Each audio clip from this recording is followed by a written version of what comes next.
കഴിഞ്ഞ ദിവസം തിരുവനന്തപുരത്ത് നെയ്യാറ്റിൻകരയിൽ ഒരു വീട്ടമ്മ ആത്മഹത്യ ചെയ്യുന്നത് നമ്മളെല്ലാവരും കണ്ടതാണ്. വളരെ ദുഃഖകരമായ കാര്യമായിരുന്നു. പക്ഷേ ആ വാർത്തയിലെ ഏറ്റവും ഗൗരവതരമായ ഒരു പ്രശ്നം എന്ന് പറയുന്നത് ഒരു കോൺഗ്രസ് നേതാവിൻ്റെ പേര് പരാമർശിച്ചിട്ടാണ് ആ ആത്മഹത്യാക്കുറിപ്പ് പോകുന്നത് എന്നതാണ്. അവർക്ക് ആ കോൺഗ്രസ് നേതാവിൻ്റെ ഭാഗത്ത് നിന്ന് ലൈംഗികമായ അധിക്ഷേപങ്ങൾ നേരിടേണ്ടി വന്നു.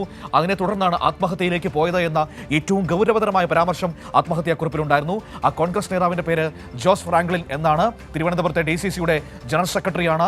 അത്തരത്തിൽ ഏറ്റവും ഗുരുതരമായ ഒരു ആരോപണം വന്നിട്ടും ഇതുവരെ ആ നേതാവിനെതിരെ തിരുവനന്തപുരത്തെ കോൺഗ്രസ് നേതൃത്വമോ സംസ്ഥാനത്തെ കോൺഗ്രസ് നേതൃത്വമോ ഒരക്ഷരം പോലും പറഞ്ഞിട്ടില്ല എന്നതും പ്രധാനപ്പെട്ട കാര്യം തന്നെയാണ്. ഇപ്പോഴും അയാൾ ആ പദവിയിൽ തുടരുന്നുണ്ട്. പക്ഷേ ആള് ഒളിവിലാണ്. പോലീസ് തപ്പി നടക്കുകയാണ്. ഏതായാലും ഈ ജോസ് ഫ്രാങ്ക്ലിനെ കൂടുതൽ വകുപ്പുകൾ ഇയാൾക്കെതിരെ ചുമത്തിയിരിക്കുന്നു എന്നതാണ് ഏറ്റവും പ്രധാനപ്പെട്ടത്. നേരത്തെ ആത്മഹത്യാ പ്രേരണ മാത്രമായിരുന്നു. എന്നാൽ ഇപ്പോൾ ലൈംഗിക അതിക്രമം തടയുന്ന വകുപ്പുകൾ കൂടി ഉൾപ്പെടുത്തി അന്വേഷണ സംഘം. ആത്മഹത്യാക്കുറിപ്പിലെ വിവരങ്ങൾ പരിഗണിച്ചാണ് നടപടി. അതേസമയം ഒടുവിൽ കഴിയുന്ന ജോസ് ഫ്രാങ്ക്ലിനായുള്ള അന്വേഷണം പോലീസ് ഊർജിതമാക്കുകയും ചെയ്തിട്ടുണ്ട്. കമലേഷ് തിരുവനന്തപുരത്ത് നിന്ന് ഈ വാർത്തയുടെ വിവരങ്ങളുമായി നമ്മളോടൊപ്പം ചേരുകയാണ്. കമലേഷ്, ഒരു കോൺഗ്രസ് നേതാവ്, DCCയുടെ ജനറൽ സെക്രട്ടറി, അയാളുടെ പേരെഴുതി വെച്ചാണ് ഒരു വീട്ടമ്മ ജീവൻ വെടിഞ്ഞത്. ഏറ്റവും ഗൗരവതരമായ ആക്ഷേപം, ലൈംഗികമായ പീഡനം നേരിടേണ്ടി വന്നു ഈ നേതാവിൽ നിന്ന് എന്നാണ് ആ കുറിപ്പിൽ പറയുന്നത്. ഇപ്പോൾ പോലീസ് കൂടുതൽ ഗൗരവതരമായ വകുപ്പുകൾ കൂടി ജോസ് ഫ്രാങ്ക്ലിന് എതിരെ ചുമത്തിയിരിക്കുകയാണോ? ഇയാൾ ഇപ്പോൾ ഒളിവിലാണ്. അന്വേഷണം എങ്ങനെയാണ് മുന്നോട്ട് പോകുന്നത്?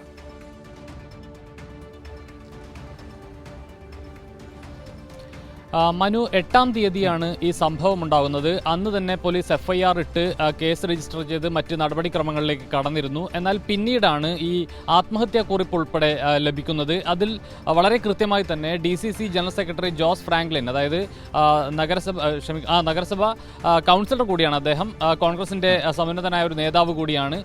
അയാളുടെ പേര് ഈ ആത്മഹത്യാക്കുറിപ്പിൽ കാണുന്നത്. പലതരത്തിൽ തന്നെ ഉപദ്രവിച്ചു എന്നുള്ള നിലയിൽ തന്നെയാണ് ഈ ആത്മഹത്യാക്കുറിപ്പ് ഉണ്ടായിരുന്നത്.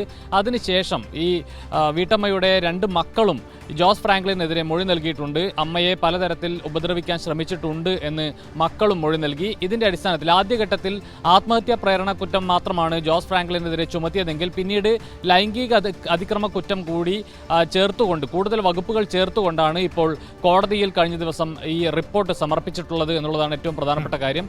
ഏതായാലും വലിയ തരത്തിൽ ഒരു പ്രയാസമുണ്ടാക്കുന്ന നിലയിലേക്ക്, ഈ വീട്ടുകാർക്ക് വലിയ പ്രയാസമുണ്ടാക്കുന്ന നിലയിലേക്ക് ഈ ജോസ് ഫ്രാങ്ക്ലിൻ, കോൺഗ്രസ് നേതാവ്, പോയിട്ടുണ്ട് എന്നുള്ളതാണ് ഇതിൽ നിന്ന് നമുക്ക് മനസ്സിലാക്കാൻ കഴിയുന്നത്.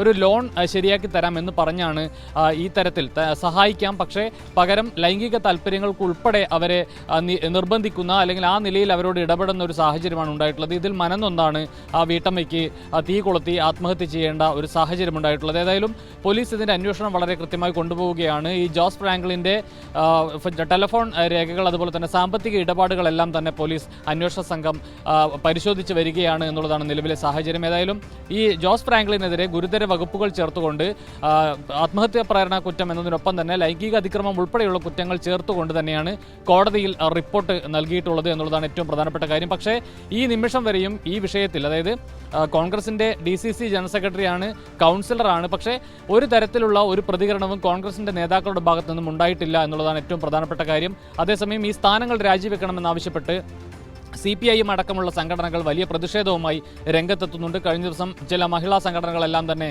ജോസ് ഫ്രാങ്ക്ലിൻ്റെ ഓഫീസിലേക്ക് പ്രതിഷേധ മാർച്ച് നടത്തിയിരുന്നു. CPM വലിയ പ്രതിഷേധ പരിപാടികൾ സംഘടിപ്പിച്ചിട്ടുണ്ട്. ഇനിയും കൂടുതൽ ഈ പ്രതിഷേധം കടുക്കാൻ തന്നെയാണ് സാധ്യത എന്നുള്ളതാണ് നിലവിലെ സാഹചര്യം. അതോടൊപ്പം മറ്റൊരു പ്രധാനപ്പെട്ട കാര്യം, ഈ പോലീസ് പറയുന്നത് നിലവിൽ ജോസ് ഫ്രാങ്ക്ലിൻ ഒളിവിലാണ് എന്നുള്ളതാണ്. ഇയാളുടെ ഫോൺ സ്വിച്ച് ഓഫ് ചെയ്യപ്പെട്ട നിലയിലാണ് ഉള്ളത്. ഏതായാലും ഇയാളെ കണ്ടെത്തുന്നതിന് വേണ്ടിയിട്ടുള്ള തെരച്ചിൽ, അന്വേഷണം ഉൾപ്പെടെ പോലീസ് ആരംഭിച്ചിട്ടുണ്ട്. മനു.